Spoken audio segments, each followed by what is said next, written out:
So we're continuing in First Peter this morning, and just bear with me as I'm kind of, the switching from Psalms in terms of teaching from Psalms, or even teaching from larger passages like we did in Jeremiah. I have to kind of shift gears a little bit, kind of going through this, and then shifting to where, because the base language in the New Covenant Scriptures is Greek, at least from the texts. When we're looking at what our Bibles are translated from, you're looking at the Greek text, and then often taking time to look in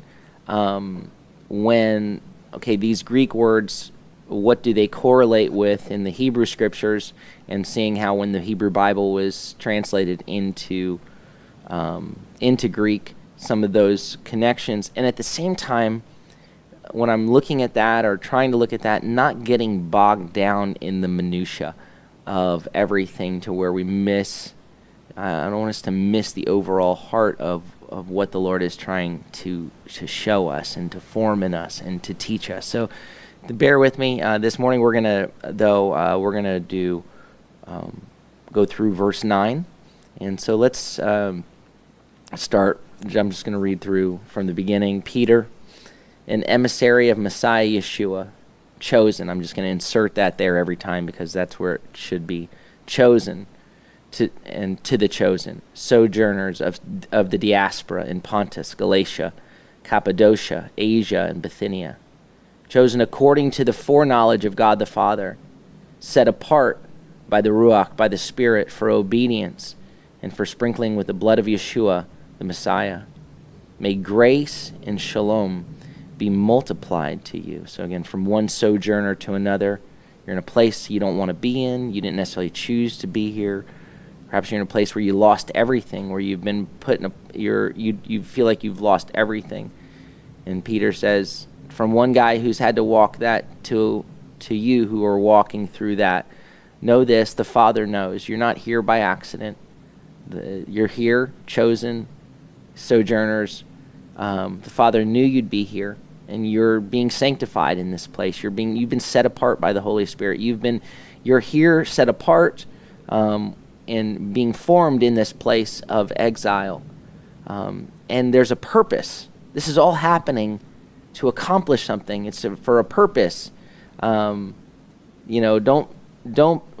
for the purpose of, as you are walking through to walk in obedience to the Lord, and the focus is on walking in the covenant of Yeshua for the cleansing of his blood, the sprinkling of the blood of Messiah Yeshua, that covenant with the Lord. And again, we talked yesterday about how that there's the connection between the promise in Exodus 24 when the people said, all that you said we'll do and we'll obey, and when the Lord gave them the covenant, and then there was the sprinkling of the blood of the sacrifice on the people as a sign of the covenant, and as the sign of the covenant of the relationship with the Lord, that you're in covenant with the Lord, cleansed by him, made new by him. You've got to keep that in mind, even in this place, especially in this place, in this wilderness, as sojourners, feeling displaced, feeling yanked away from everything that feels solid, that you're here by the power of the Spirit, sanctified by the Spirit. The Father knew it, set apart by the Spirit for obedience and for the cleansing that comes through the blood of Messiah Yeshua. And then he says, may he give you the grace, may he give you the strength and the shalom. May it be multiplied to you. May it be increasing for you. Blessed be God and the Father of our Lord Yeshua the Messiah, in his great mercy, in his chesed. So again, I mentioned yesterday the word eleos, which is mercy here, is the word that the Greek substitute for chesed. Just like in our Bibles, the word chesed is usually translated as love or loving kindness. It can be translated in different ways because it's a fuller word. We don't have one word that has a one-to-one tie-in with chesed. Chesed is God's covenant love and loyalty. There's faithfulness. There's this dependability. It's a deep love and mercy and compassion, kind of all wrapped up in that. Because of the Lord's chesed, we're not consumed. His mercies are new every morning. So because of his great mercy, because of his chesed, his covenant love and loyalty, he caused us to be born again to a living hope through the resurrection of Messiah Yeshua from the dead. So Peter opens up now with this Baruch Adonai, bless the Lord, bless God, who is the Father of our Master, who is the Father of Yeshua the Messiah, who according to his chesed has caused us to be born again, born anew into a living hope. So there are these into a living hope through the resurrection of Yeshua. We've been born anew. And so now we're born into something. Now there's a hope. And when you talk about hope, biblically, hope is a certainty. It's you hold on to that. It's not a cross your fingers, I hope so. It's a hope that you have, that you can endure because you know that that's waiting. You know that on the other side of this, that there is a certainty of reward, a certainty that this will occur. There's no uncertainty about it. And so he's given us in the midst of uncertainty and they're being displaced, he's reminding them, bless the Lord, bless the God who has given us, who has caused us brought us into new life, to be born anew into a living hope, into a hope that is not dying, but that is living and vibrant through the resurrection. And then he speaks of this hope in verse 4. It says, verse 4 in our version says, an incorruptible, undefiled, and unfading inheritance has been reserved in heaven for you. Literally, it says, into an inheritance. So we've been born into. There's three times this preposition is used, ace. It's into a living hope, into an inheritance. We've been born into an inheritance, and these are kind of synonymous statements. Into an inheritance, and that inheritance, the word inheritance it's a compound word, legal share, kleros nomos, legal share. It's your inheritance, so when you think of inheritance these are mostly Jewish believers that have been displaced, that have been sent. And if you miss I think everyone that's watching right now has seen all the introduction. So if you want to catch up on sort of the historical background, you can check from 2 days ago on February the 8th. But you have Jewish believers here.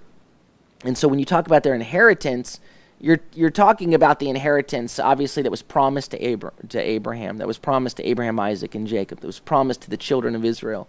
That picture comes to mind. And it was an inheritance that was promised in a moment when, remember, Abraham was he was wandering. Go from the land of your fathers to the land that I'll show you. And his name is changed from Avram to Avraham, right? And which means the father of many. He's changed to exalted. Avram is an exalted father, and Avraham is exalted father of many. And so this idea that he who has no children is promised by the Lord that you'll have an inheritance there's a land that will be yours stretched out, and you'll be the father of many nations. And he believed God. He trusted in God's word, and God credited it to him as righteousness. And so that's the picture. That inheritance that's there it harkens back to the inheritance that was originally given, a promise given to Avram. And now there's a promise, there's an inheritance, that there's coming a day. When you think of inheritance, there's coming a day that you get, when my children, whatever we would have, would get an inheritance from us, right? But this is an inheritance that is described in three ways of things that it's not. The thing that you got to remember too is that these folks have been, they've been expelled from their homes. They've been sent to a place where they don't want to be. So whatever they'd stored up, whatever they had saved up, whatever their properties were, they're gone. You know, your inheritance, an inheritance in those days was typically, it was tied to land. It was a portion, your land, your property. And so you've got people who have been ripped away from their property, and now all that they were going to pass on to the following generations physically, it's gone. When they go back, it's not going to be there waiting for them. It's going to be repossessed by someone else. And in the same time, you have all these colonists who have come to these 5 areas, and they have displaced others. So others who have lost their inheritance, that might be angry, bitter from their inheritance, native people of these areas of Pontus and Galatia and Cappadocia and Asia and Bithynia that maybe have lost their own inheritance. He's saying, there's an inheritance. You've been born into something, into a living hope. You've been born into an inheritance. Let me tell you the 3 things he says about the inheritance. 3 things that they're not. So in Greek, the alpha at the beginning, the A, is a negating word, right? So for instance, when we say atheism, it means they know God. They don't believe in God. Atheist. So these 3 words that are used to describe this inheritance start with alpha, start with an A, say it's not this, it's not this, it's not this.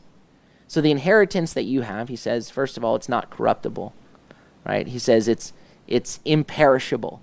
It won't erode. It's not going to die. It's that which death cannot ravage, aphtharton.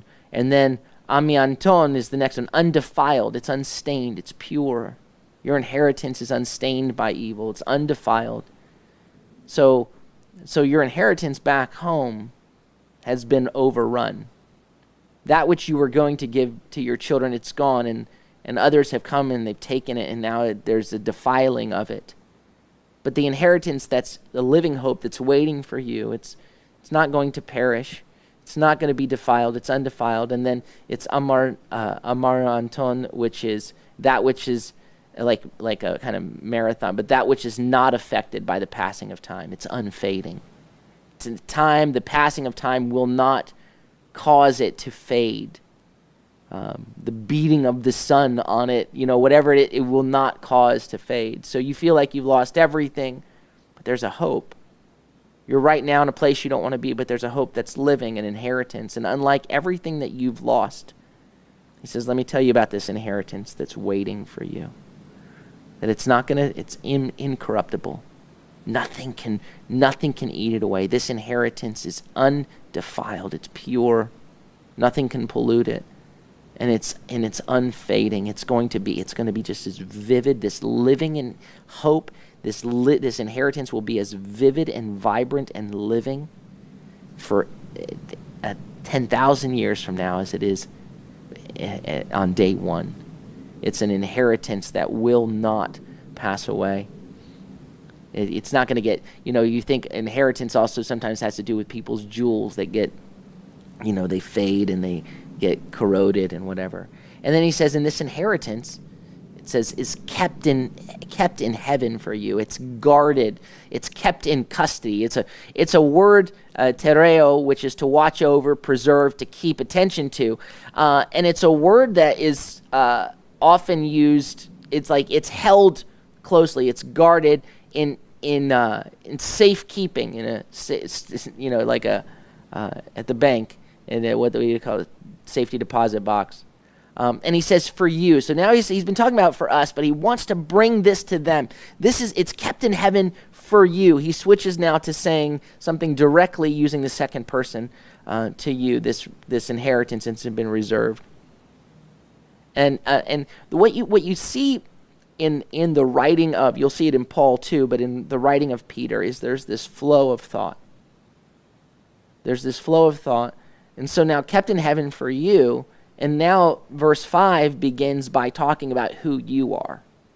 This is kept in heaven for you. And it says, I'll read the translation here. By trusting, you are being protected by God's power for a salvation ready to be revealed in the last time. But it says, kept in heaven for you. You who, in the power of God, have been guarded. There's a garrison set about you through faith into the salvation, or in the salvation which has been prepared and will be revealed, will be unveiled in the last times. So, who are you? You are the ones guarded. You are the ones kept in a garrison. You are protected. That's who you are. This is kept in heaven for you. And it's held, watched closely in heaven for you. But you, and the word used for kept, you are guarded, being protected, is garrisoned. You're carefully watched. So it's a word that can be used. It's often used in a military context. And so God will protect them like a soldier that's protecting people, as his soldiers protecting people as he moves them through the hostile territory to where they get across into safe territory. Surrounding these refugees, as it were. Surround the soldiers that surround them in the midst of hostility to say, we're going to get you there. You who are you feel exposed. You're in the midst of, everything's been ripped away. You feel like you've lost your inheritance. There is an inheritance. And let me tell you, and it's for you, and let me tell you who you are. You are garrisoned in. You are guarded in, and he's getting you there. And let me tell you, what you're guarded by, what's holding you close, is your trust in the Lord. You're being protected. It says you're being protected through your faith. You who in the power of God are being protected. In the duname, in the power of God, you are being protected. His power is guarding you, is protecting you. His dynamism is guarding and protecting you, carrying you to safety through your faith, through your trust. You got to keep walking. You got to trust that his power surrounds you. Just like you would have to trust those soldiers that would be taking you through hostile territory across into safe territory. You've got to trust the Lord. You can't now step away from this which is protecting you. What's protecting you is no longer what you can't see, or what you can see, but what you can't see. You feel exposed, but you're not exposed. You're guarded by his power. His power. And again, this is the third ace into. So you've been into a living hope. You've been born into a living hope. You've been born anew into an inheritance, and you've been born anew into a salvation, into a deliverance. Into a deliverance that is ready. It's prepared. The language used for ready is it's already prepared to be, now here's the word apocalypse, to be unveiled, to be revealed in the last times. There's a salvation. So when we talk about you're saved, right? Once you're in hostile territory. So just have this word picture in mind. You're in hostile territory. But now the power of God surrounds you, garrisons you in like these soldiers, is carrying you through. You keep trusting in him. And you are as good as saved. You're as good as on the other side of the line. So they surround you. You're still in hostile territory, and you say, we're saved. Well, you're still in hostile territory.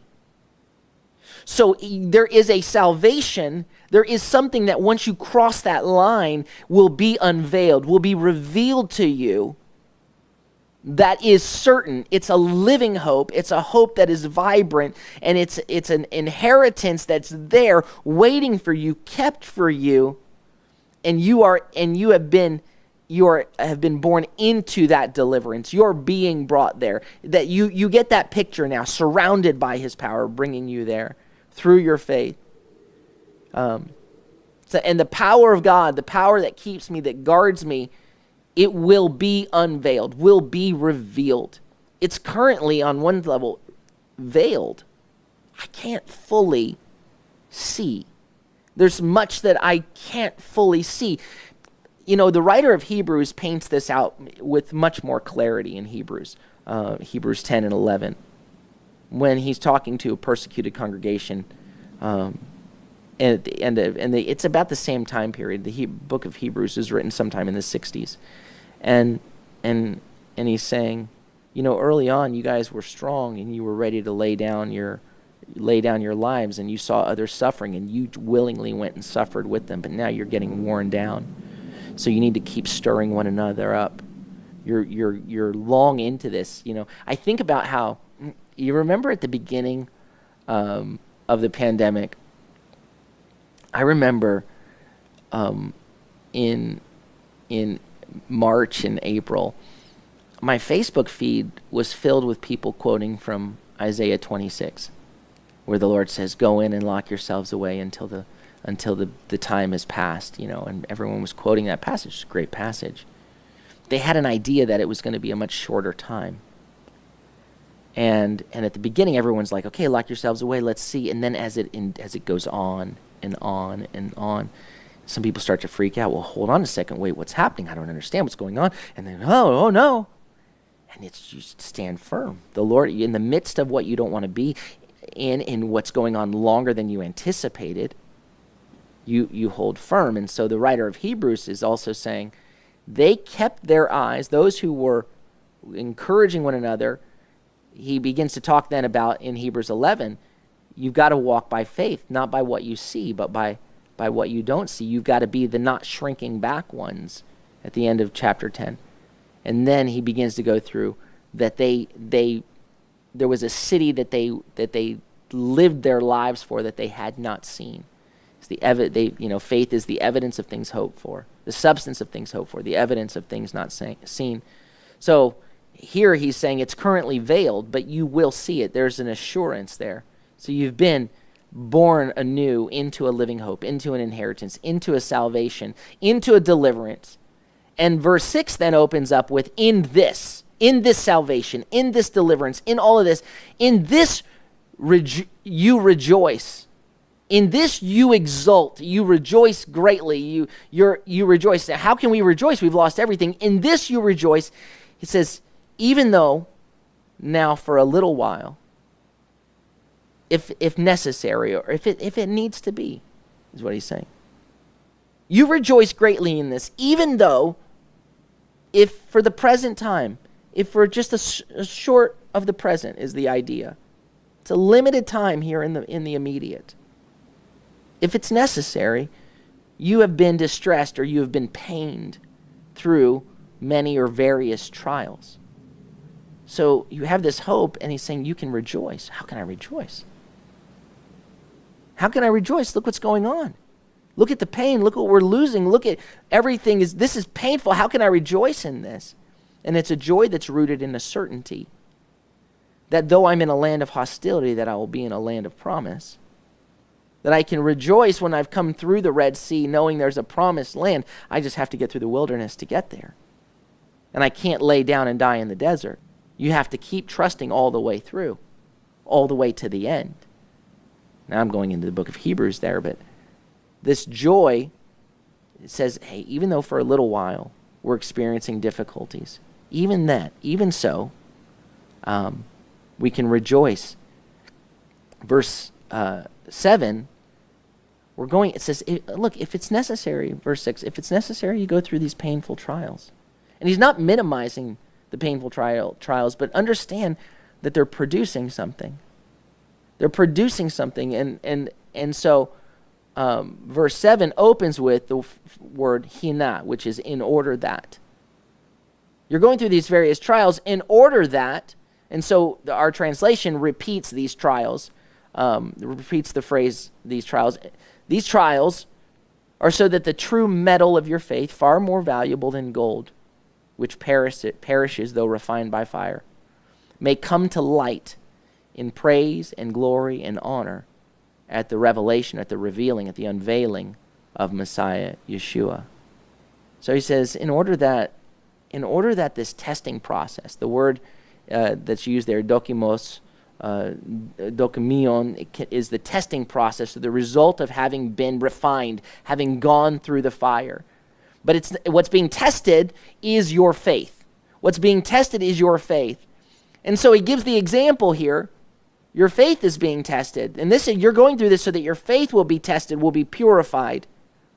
Hold on, I'm sorry, I went too far here. And he compares it to gold, it's more valuable than gold, because gold will eventually perish. Gold, even though tried by fire, it will eventually fade away. But your faith, so that your faith may come to light, and the idea is I love this. The word yurethe, yurisko, it's found, it's looked for and successfully discovered. It's like hide and seek. That which is being looked for is found, so that your faith, the true faith, may be discovered. So the phrasing here is maybe brought to light. It may be discovered and may be revealed into praise and glory and honor at the revealing, at the unveiling of Yeshua. So Peter, again, points to the fact that, okay, gold, if that's your inheritance, that eventually perishes. What is enduring, what must be enduring, what's more valuable than gold is your faith, the outcome of your faith. The outcome of this has to be your faith. In the midst of the trials, in the midst of the difficulties, it's intended to produce something that is pure. So when we talk about trials and we talk about difficulties, the Scripture says that every good and perfect gift comes from the Lord. God's perfect will, his initial plan, was not that we go through pain and suffering. Pain wasn't part of the deal, right? Pain gets introduced by sin. That's when we hear about pain. The same word is used for Adam and Eve. By pain you will produce, children will come forth. Your fruitfulness will be painful, and to the man, by pain you'll work the ground. Your fruitfulness will be painful. This wasn't in the plan of God. It was the impact of sin, and because of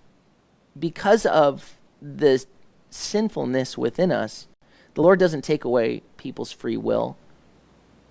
And so there's a lot of bad stuff that goes on in the world, not because God desires it or wills it, but because he is allowing sin to show itself, to do what it does. And so we're still in the midst of this world, in the midst of this hostile territory. And so that which the enemy intended for evil, God can use for good. He doesn't always pull us out of the fire. He doesn't always take us away from difficulties. Going through them has the same kind of process as gold going through the fire. It purifies it. So while this isn't what he originally wanted for us, he will allow these things. This is not outside of his sovereignty. He'll allow these things to work in us to produce a faith that is pure, so that you see that the 7 congregations in Revelation, the 2 who had been purified, the Lord Yeshua didn't come with a word of correction, were the 2 that had suffered intense persecution. The persecution reveals the substance, the outcome, reveals the true metal of your faith. What am I really made of?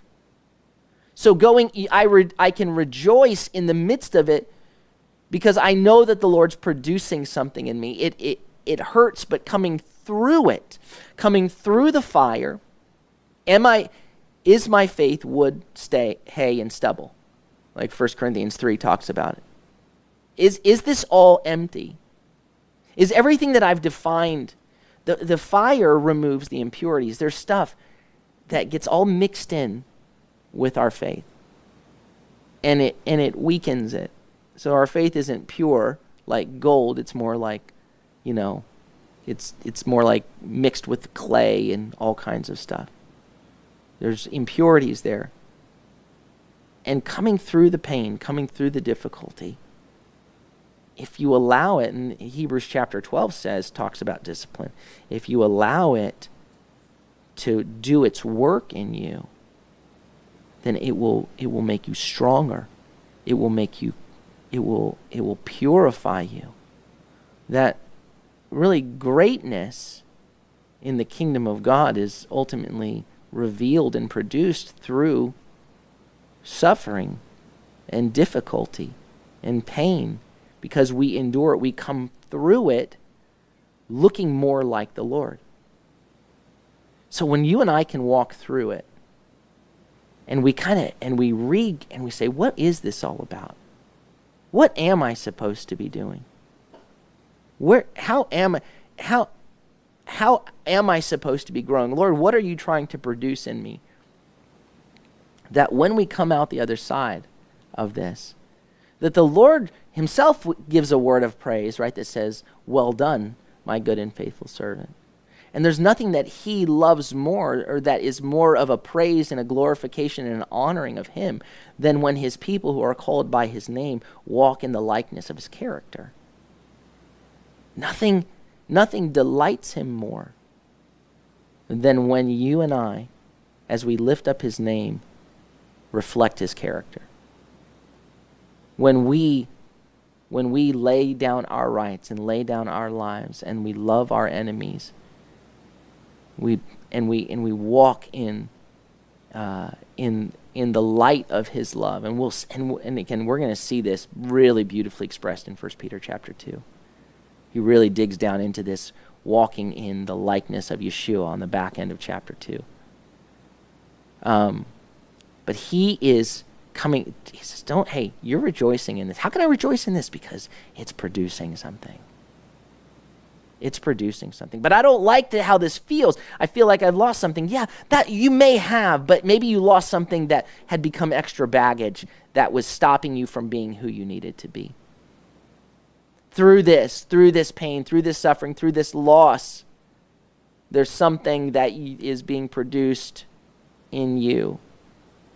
And that's, again, that's in general. Obviously, there's loss that we experience at times that's deeply painful. And it doesn't mean that when it's dealing with people in your life, it doesn't necessarily mean that they were extra baggage. It just means that the Lord's still wanting to produce something in you. So don't extend it there. And so, in James or Jacob 1 verses 2 through 4, it says, consider it all joy, my brothers, when you encounter various trials, knowing that the testing of your faith produces endurance. And let endurance have its complete work, its perfect work, so that you may be perfect or complete. That teleos has to do with reaching the goal, the end, the outcome. You may reach the goal so that you may be whole, perfect and complete, lacking in nothing. So he says here, it will come to light at the revealing of Messiah Yeshua. Verse 8, speaking of Yeshua, though you've not seen him, you love him. And even though you don't see him now, and that word now has to do with the same thing for just a little bit in the present. Even though you don't see him in this present, in this short present, you trust him. And you're filled with a joy that is glorious beyond words. And it's inexpressible. There are no words. It's basically no words. It's aneklateo, which is a triple combo. Ek lalos. There are no words. So what do you see? I see pain. What do I don't see? I don't see Yeshua. Okay, even though you don't see him, you love him. Even though you don't see it, there's a paradox here. You're in pain and you're rejoicing. You're suffering and losing and you're rejoicing. How's that work? Well, where is this Yeshua? You don't see him. I love him. This feels all upside down and everything. I know you want to just abandon. I know you don't see him. I know you want to just say, forget it. I give up. Even though you don't see him, you love him. and you trust him. And you are full. You have a joy that is glorious and inexpressible. There was a song we used to sing, joy unspeakable and full of glory, full of glory. That's where this comes from. It's a joy that is without words. There are no words. It's unspeakable because it defies my outward circumstances. Yeah, explain it to me. I love him. How can you love him? You haven't seen it. I love the Lord, what he's done for me. How can you rejoice in the midst of this? Because I have a hope. There's a certainty. And in the midst of this, I rejoice in the midst of the pain because I know the Lord is producing something in me. I don't rejoice in the pain. I rejoice in what I know will be the outcome. In verse 9, receiving the outcome of your faith. The goal, the telos, the goal of your faith. The completion, the salvation of your souls. And again, soul is the word suke, but in the Hebrew, it has more to do with the entirety of your being. It's body and spirit. My soul is my totality. And so you're receiving the end, the goal of your faith, the saving, the deliverance of you, of your very being. And so we have hope in the midst of difficulty, in the midst of pain, and we rejoice, and we can't always explain it. It's not logical. It's inexpressible at times. But it's certain and pure. All right. May the Lord bless you and keep you. May the Lord make his face to shine upon you and be gracious unto you. May the Lord lift up his countenance upon you and give you peace. Shalom, shalom. Have a beautiful day.